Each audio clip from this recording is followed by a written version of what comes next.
Okay, so page 99.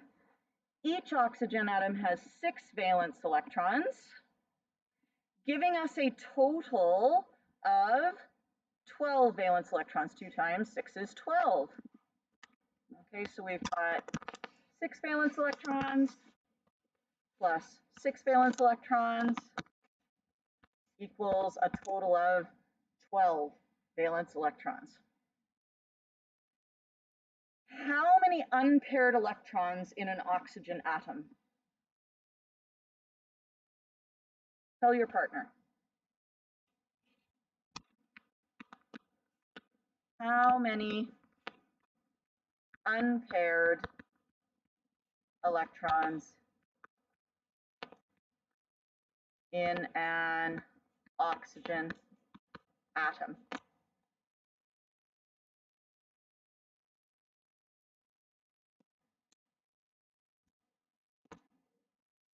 There's 2. There's 1 there and 1 there. And the other oxygen has a similar situation, okay? So we have 2 unpaired electrons. So how many bonds would you expect oxygen to form? Yes. And I'm going to say likely because every once in a while it does something different. It likely forms 2 bonds. But we're just going to work through this to see what happens. If we share only 1 pair of electrons, then how many electrons does the oxygen on the left have? The oxygen on the left has 1, 2, 3, 4, 5, 6, 7 electrons. Is that okay? No. How about the oxygen on the right? How many electrons does it have? It also has 7 electrons. Is that okay? No. What rule is not yet fulfilled?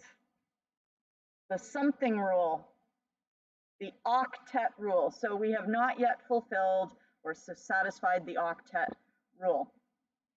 Now, what if we tried something different? What if we, put if we paired up all the electrons on each of the atoms, would that work? And we sort of said, okay, this oxygen will kind of just share its electrons over to the other oxygen. How many electrons on the oxygen on the left? 8. Oh, this is looking promising. Except that, how many on the right?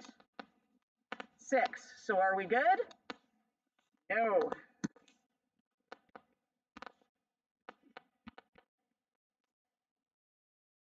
So we cannot satisfy both oxygens by sharing only 2 electrons. We have to try sharing more.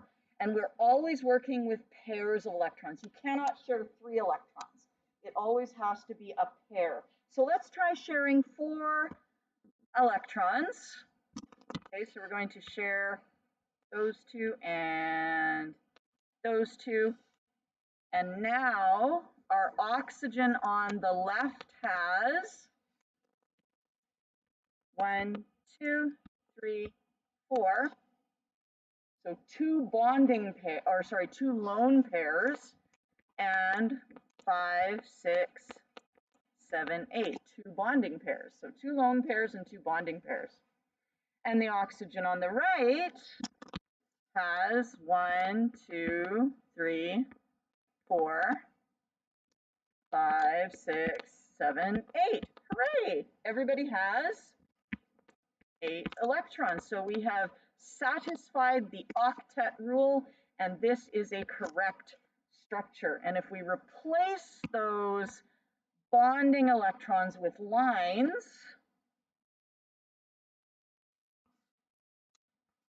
we are now having what kind of a bond do we call that? It's no longer a single bond. Now we have a double bond. Okay, and that is 2 pairs of shared electrons.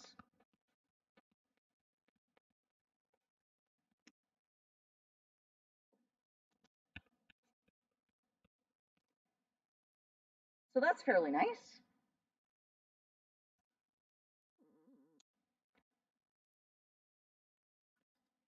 Okay, and we can see that how many bonds did we expect oxygen to form? 2 bonds. And how many did it form? 1, 2. Each bond in the double bond counts as 1 bond. So there's 2 bonds there between the 2 oxygens. We are not allowed to add electrons to complete the octet. So if we were back here and we were looking at this structure and we're like, oh no, this guy only has 6 electrons, it would be really tempting to be like, let's just put in a couple more to give 8. Can you do that? No, you can't, because you start with 6 valence electrons and 6 valence electrons, which means in your molecule you can only have 12. You cannot have 14. Okay, so you cannot ever just add electrons. It doesn't work. Yes? If you have a negative charge, then you will, okay? And we'll do that when we're counting up valence electrons. We'll count all the electrons from each atom and then we'll compensate for the charge. Okay, so we'll get into that, but not right this second. So yeah, you can add electrons and take away electrons, but only if there is a charge.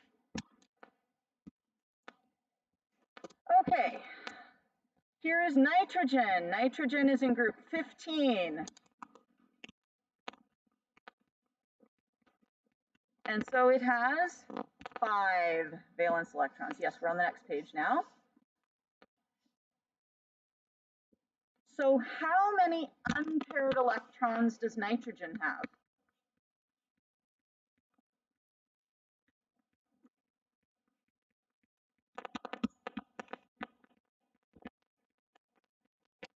How many? 3, absolutely, okay. So we would expect nitrogen to form how many bonds usually? 3 bonds.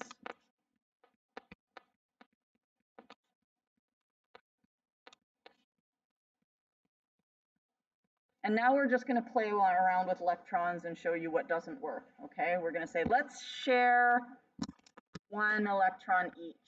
So we're going to share 1 pair. How many electrons in the nitrogen on the left? Count them up.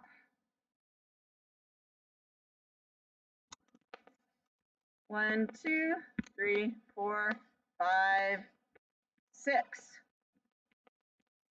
that happy or unhappy? Unhappy. Okay, and then on the oxygen on the right, it's the same. So it also has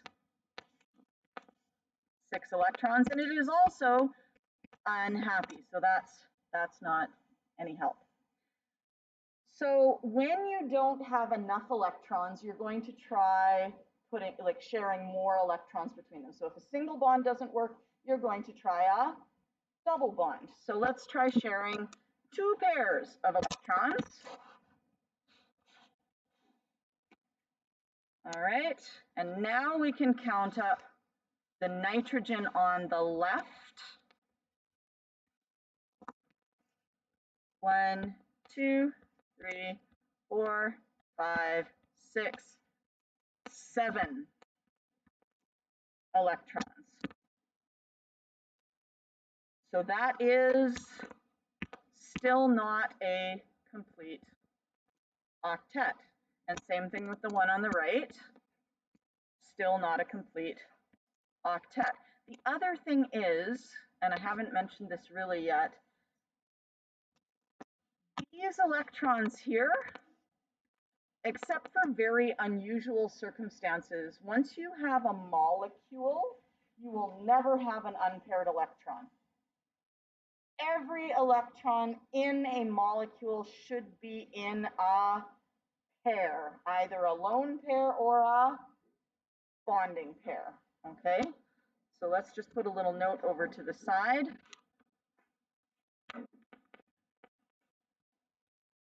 In a molecule, you can have unpaired electrons in atoms, but not in molecules. So in a molecule, you cannot have unpaired electrons. Of course, there are a few rare exceptions, okay, but usually not. You cannot have unpaired electrons. So if you had like a little element here, la la la la,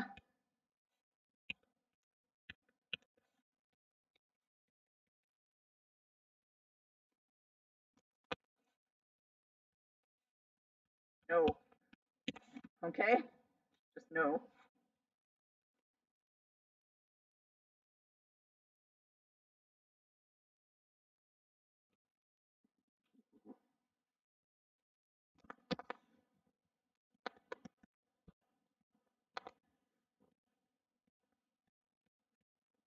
Atoms, though, can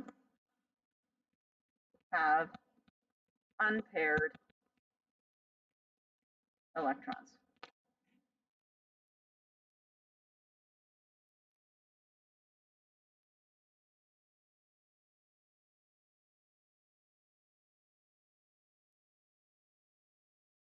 So not only is nitrogen unhappy because it does not have a complete octet, it also has unpaired electrons, and that is a no-no, okay? So we cannot satisfy nitrogen by sharing 2 electrons. We can't satisfy it by sharing 4 electrons. What should we try next? You guys are killing me. We can't satisfy nitrogen with sharing 2 electrons. We can't satisfy it sharing 4 electrons. What should we try next? Let's try sharing 6. All right, so we're going to each atom is going to contribute 3. So we end up with 3 pairs. Okay, 3 pairs in the middle there, which is 6 electrons in total.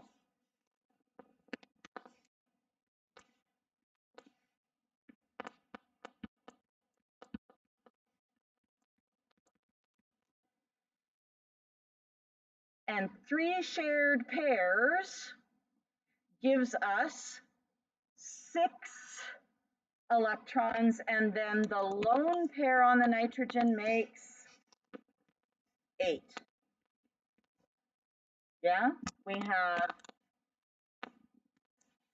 6 electrons, 6 bonding electrons, and then the lone pair makes 8. Everybody is paired. There's no unpaired electrons. Everybody has 8 electrons. Everybody is stable. Yay. Okay, and if you wanted to count your electrons using the line structure, look at this and we could say, oh, we have 2 for the first line, 4 when we include the second line, 6, and the lone pair makes 8. Okay, so that's how you count them. Again, we would do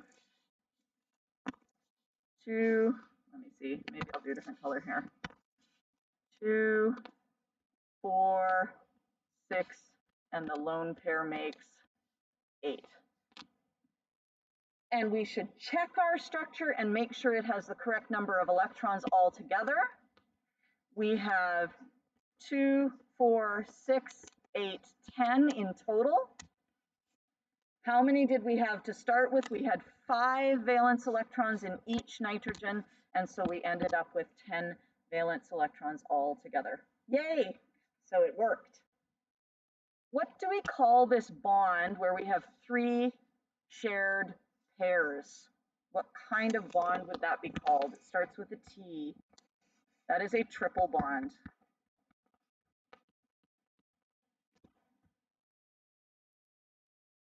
Now, it was actually kind of silly to go through this whole process because if we go back to the beginning, we can look and say how many unpaired electrons in nitrogen. There were 3, so we would most likely expect nitrogen to form 3 bonds. So trying to satisfy it with 1 bond or 2 bonds is actually a little bit silly. Okay.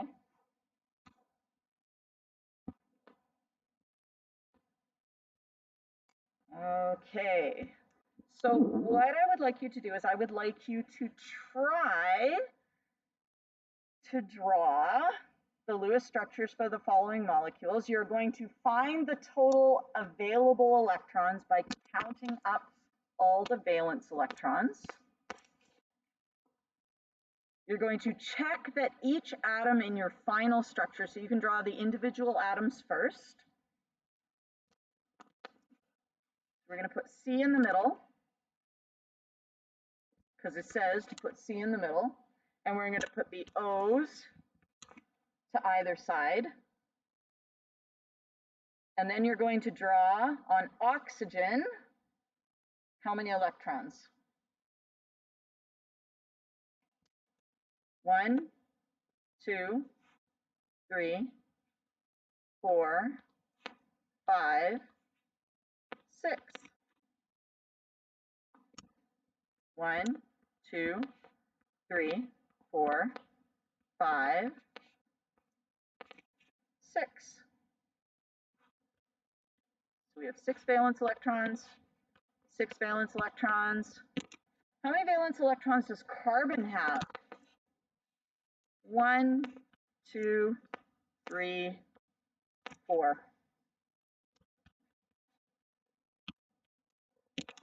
So what I'd like you to do is I would like you to try to take those 3 atoms and create a structure where everybody has 8. Everybody fulfills the octet rule. So try that one yourselves. And if you finish that one, you can try the rest of them while you're waiting for us all to be done that.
Yes.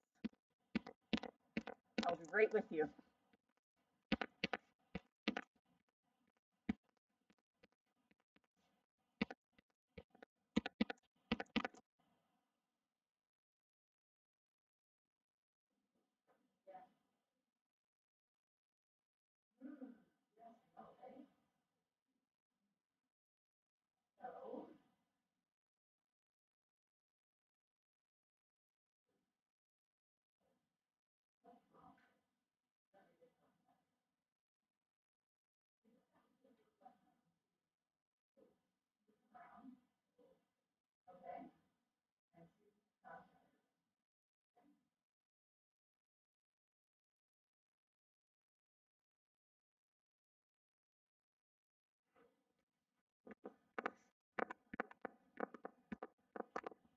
Okay, I'm going to interrupt you all for a moment because most of you are at least partway through all of these, and most of you have done number 1 already. And I want to point out a couple things to you that I've seen with a few people. The first structure I've drawn here, I want you to take a look at it and see if you can tell what is wrong with structure A. See if you can tell what is wrong with structure A.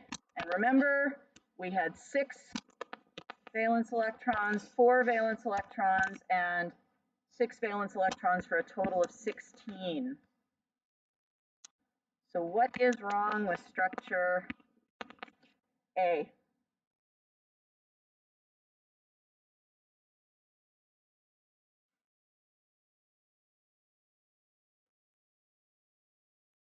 It has too many electrons, right? We've got 2, 4, 6, and then each bond is, we've got 8, 10, 12, 14, 16, 18, 20 electrons. So we know that that is not the correct structure.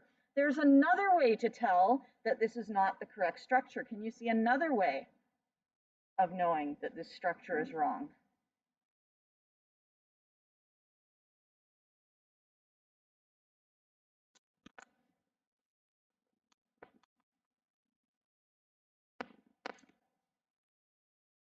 How many electrons around oxygen? 2, 4, 6. A bond makes 8, and a bond makes 10 electrons. That violates the octet rule. So watch out when you're drawing structures. You're going to watch out for things that violate the octet rule, and you're going to watch out for having too many electrons or too few electrons in your structure compared with your valence electrons.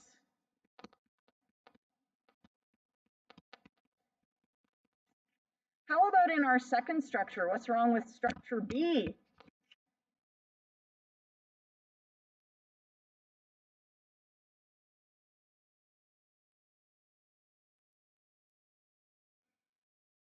Well, once again, let's count our electrons. 2, 4, 6, 8, 10, 12, 14, 16, 18, 20. Oh no, once again, we have too many electrons. Also, how else could you tell that it's wrong?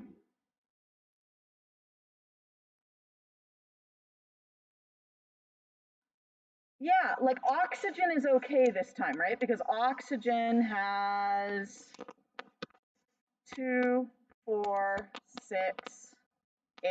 So that's okay. Oxygen's all right. But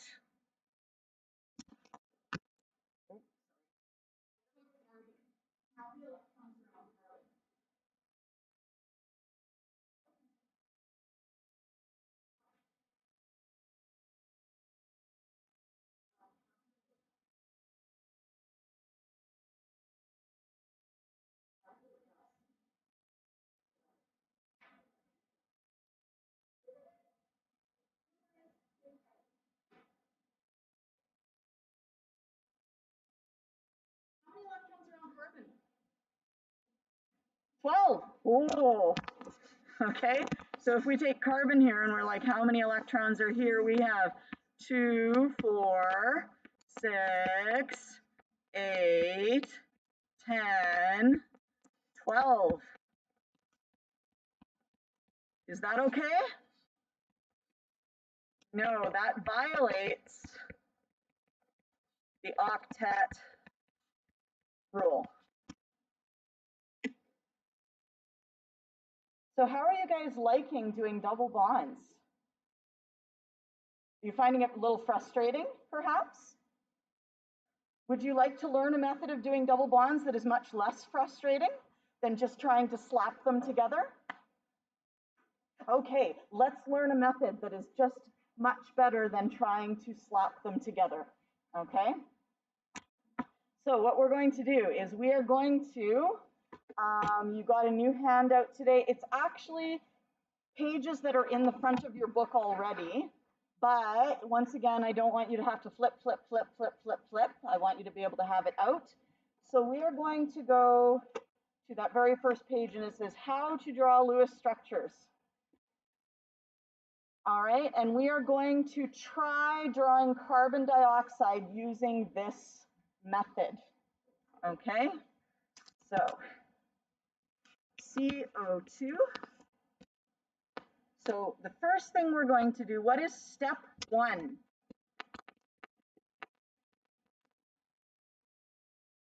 Tell your partner, what is step 1? I want you to actually say it out loud to your partner. And if you're by yourself and you find it weird, you can just mouth it to yourself.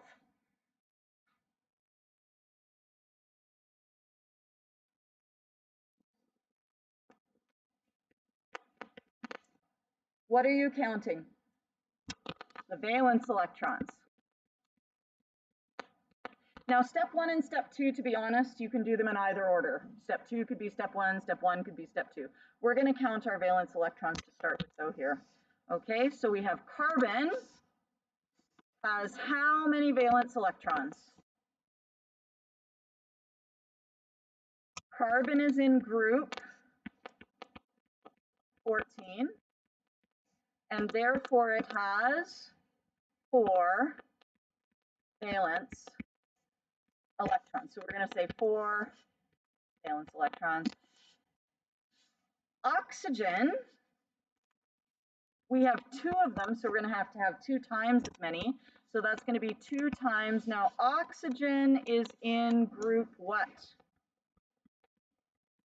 16, and therefore it has 6 valence electrons. Obviously, you wouldn't write this down every time, you know, this whole business I'm writing on the left-hand side there. That would just be a lot of wasted time. So 6 is 12 valence electrons. So I'm going to take my 4 valence electrons and add it to my 12 valence electrons. And when I add 4 and 12, I get 16 valence electrons. And I did that without having to draw the Lewis dot structure of the atoms. And you could even do it like this. You could say I have 4 plus 2 times 6. That can be a nice quick way of counting your valence electrons. So that's 4, 2 times 6 is 16 valence electrons. So if you want to show it that way, you can show it that way. Okay, so just right under the structure, you can be like, I'm going to add up my valence electrons. So that's step 1 is done. Step 2, what is step 2? What are we going to draw? We're going to draw the skeleton structure.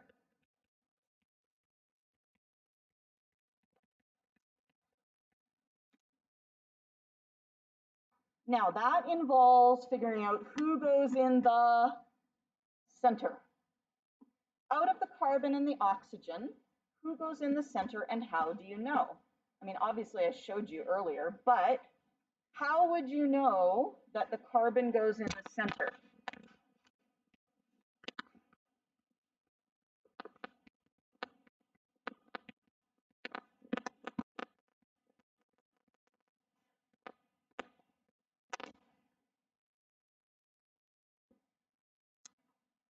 It is a solitary atom, okay?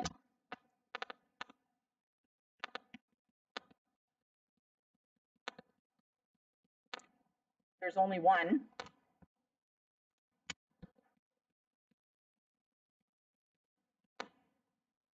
And B, there's another way you can tell, and that is that it is written first.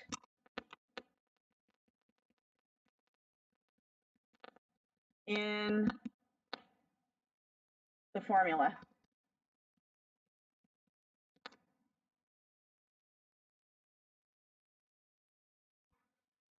So we can draw our skeleton structure, and basically what that involves, it involves putting your central atom in the center and then attach the other atoms around it in a symmetrical arrangement.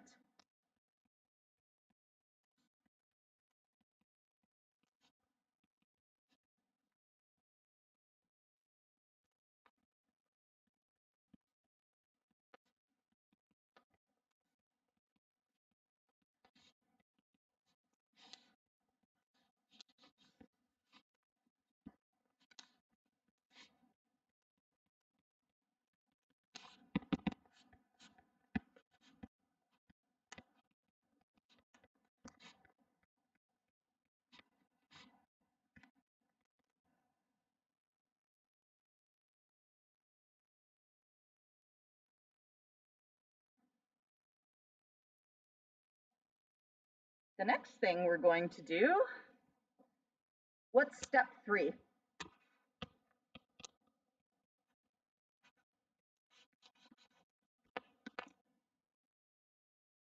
We are going to add lone pairs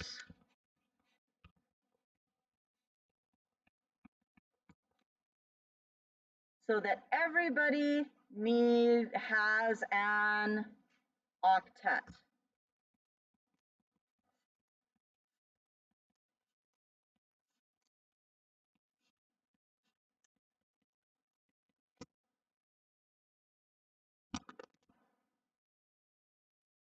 How many electrons does the left-hand oxygen, this oxygen here, trying to draw and it's not drawing. Hello, come back to me. There we go. How many electrons does this oxygen need in order to have a complete octet? Tell your partner.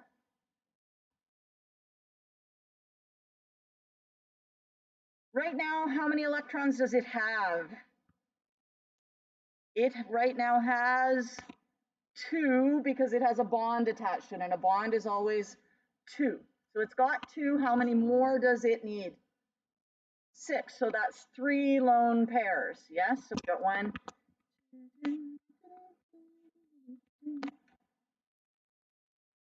3 lone pairs. So that's 8 electrons on the oxygen. Carbon. How many lone pairs do we need on the carbon? Right now, how many electrons does it have?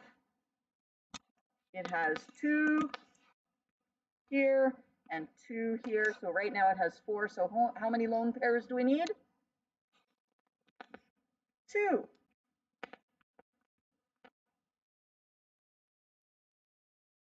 And then we'll do the other oxygen, which is just exactly like the first oxygen, just on the other side. So now everybody has 8 electrons. Yay! You might be like, wow, we're done. Awesome. 8 electrons, 8 electrons, 8 electrons. But if we were to draw this, I want you to tell me what is wrong with this structure the way it is. I'm going to redraw it down below without all the highlights and stuff.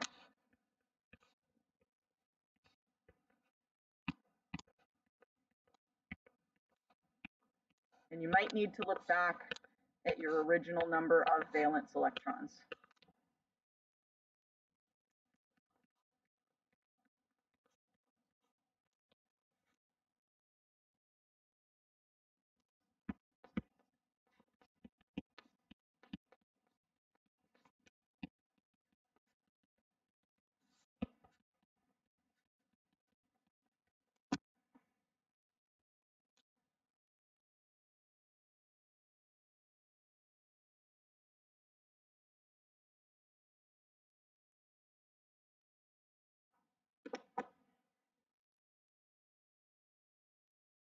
You let me know when you figured it out.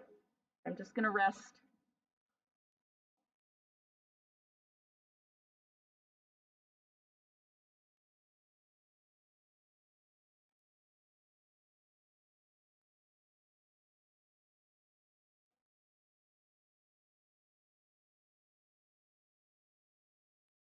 Because it killed me, you know.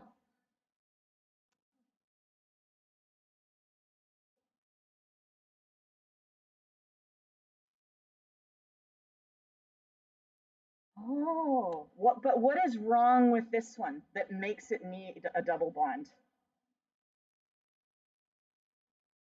There's too many electrons. There's 2, 4, 6, 8, 10, 12, 14, 16, 18,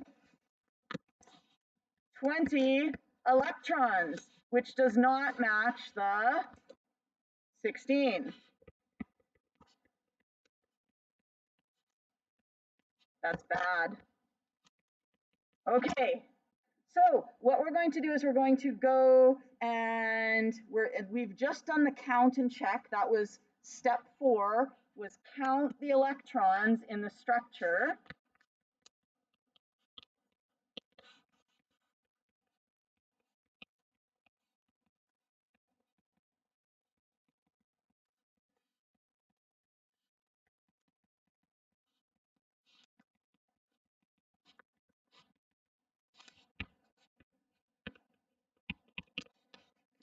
You count the number of electrons in the structure and check if it is the same as the available valence electrons.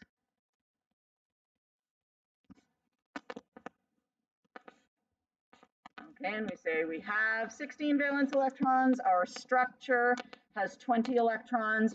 Those are not equal, and that is bad. So go to step 4 and tell me what we should do. They're not the same, so we should not go to step 7.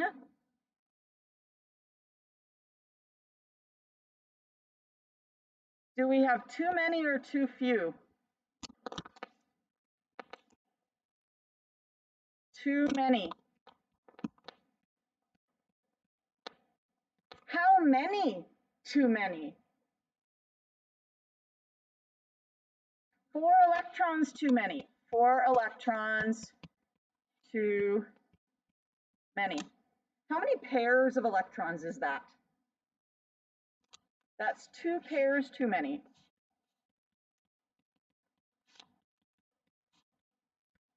And here's a little trick. We're now going to go to step 5. And step 5 is to do what? Erase lone pairs from who? The central atom. Who is the central atom? Oh, and I wrote that as a C. You guys didn't even correct me. That should have been an O. Whoops. Central atom. How many pairs do I have to erase from carbon? 2, because I have 2 pairs too many. So we're going to go back up here and we're going to erase pairs from the central atom.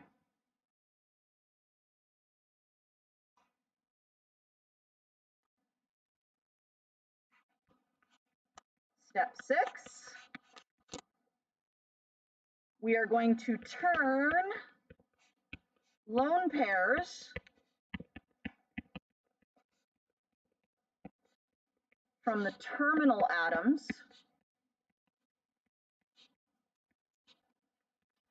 those are the ones on the end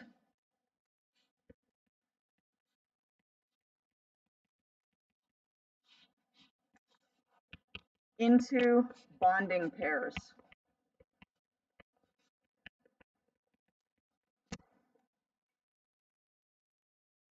So we're going to turn lone pairs into bonding pairs. I'm going to redraw our structure so we can see it here. We have C. We've now erased those electrons on the carbon, so we just have it like this.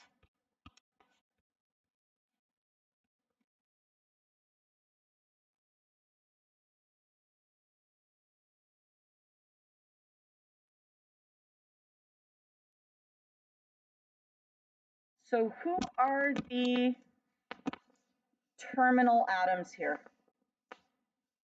The ones on the outside.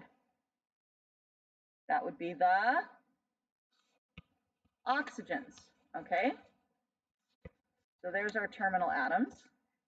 And carbon is right now saying, I do not have enough electrons. How many electrons does carbon have right now? It has 4. How many would it like to have? 8. So who could be really kind to carbon? Oxygen. Oxygen could say, I have these 2 electrons that I have all to myself right now, but I could share them with you. And the other oxygen could say, I have these 2 electrons, and I could also share them with you. And now what we have is we have 2 lone pairs. I've moved them so they're more symmetrical. Symmetry is our friend. Okay, the more symmetrical you can make a structure, the better. And same thing with the oxygen on the end, the other end, there's still 2 lone pairs. And we moved 1 lone pair in, so we now have a double bond. Make that C a little bigger so it doesn't look so weird. And that's our structure. Sometimes I get people asking, could I instead take both lone pairs from 1 oxygen atom and do it like that?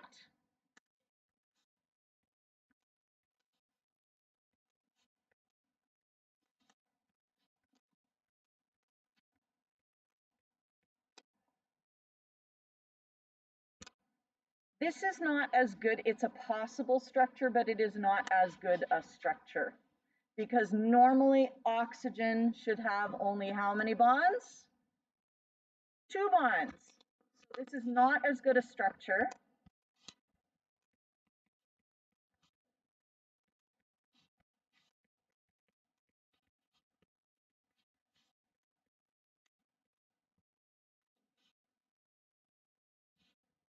Because the left O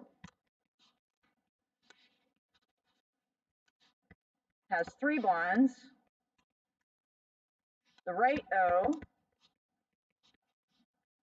has 1 bond, and oxygen is best with 2 bonds.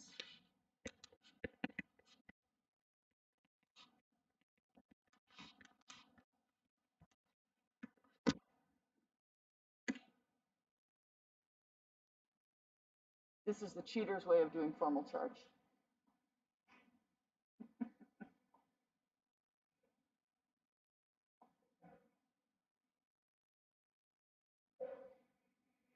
So this probably seems a little like painful when you're first doing it, and it is tedious to do them this way. However, you're not going to make nearly as many mistakes as if you just try and cram them all together. Okay, and once again, we're going to count and check. So we're going to check, does everyone have an octet?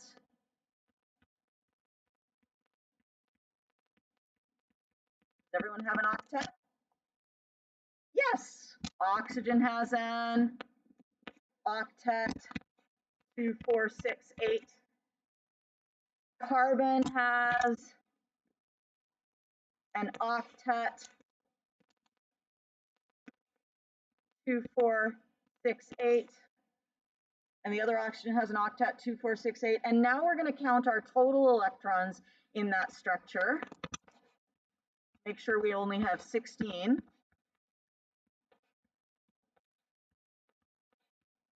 And we have 2, 4, 6, 8, 10, 12, 14, 16. Yay! That's how many we should have.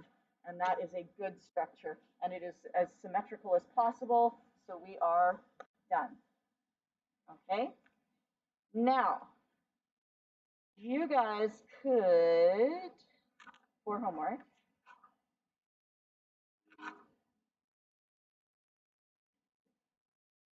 you could do page 91, numbers 8 through 10.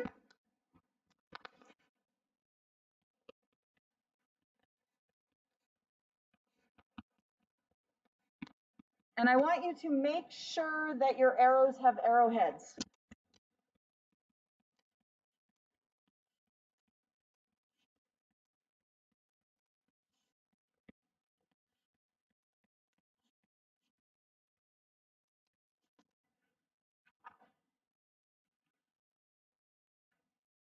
Okay, and then the second thing I want you to do is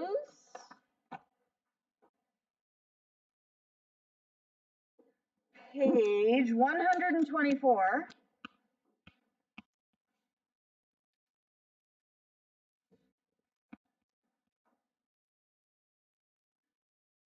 Number 1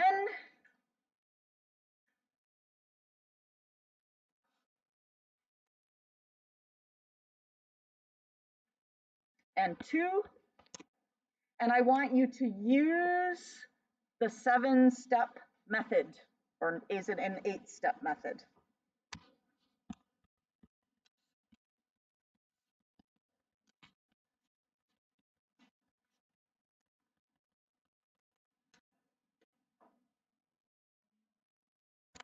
And I also want you to do 14. Okay, so 1, 2, and 14. Use the 7-step method. That's not a lot. I actually don't want to give you a lot because we haven't done much practice on it yet. And also there's a whole bunch of people who are away, and so I don't want us getting like well ahead of them, but this will just give you enough to sort of try it over the weekend. And then when we come back on Tuesday, everyone will be back with us and we will go through this 7-step method until our eyes bleed and our fingers weep in pain. Okay, but for now, just a little something on the weekend. So for the ionic compounds, these don't use the 7-step method. No 7-step method. You're going to do atoms and arrows and then draw the ions and then write the formulas and that's it. Okay, so no 7-step method.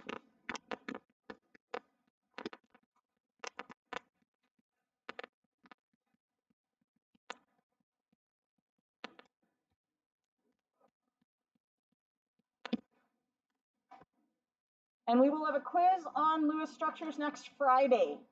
Okay, next Friday. So by that time we will have had lots of practice. And then our test will be the following week. I believe I want it to be on Wednesday.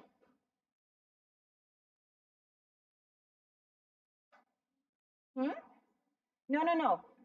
Quiz next Friday on Lewis structures, quiz the following Wednesday. Okay, and that's because I need everyone to get back from the trip, learn how to do Lewis structures, get the Lewis structure quiz back, maybe redo it, and then have the test Wednesday. Yeah.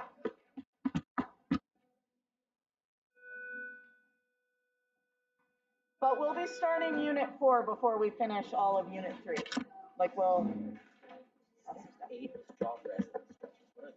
Oh, resonance structures. So let's see. Resonance structures, if you want to read about them, they are here. Okay. So basically what happens is this structure is correct, but the double bond could reside either here or here. And what it actually does is it actually bops back and forth between those two positions. And in fact, even more than bopping back and forth between those two positions, it sort of smears across the two areas. So you actually end up with a 1.5 bond and a 1.5 bond rather than a double bond and a single bond. Okay, yeah, so that's a brief introduction. You can take a read through that if you want to. Thank you. All right.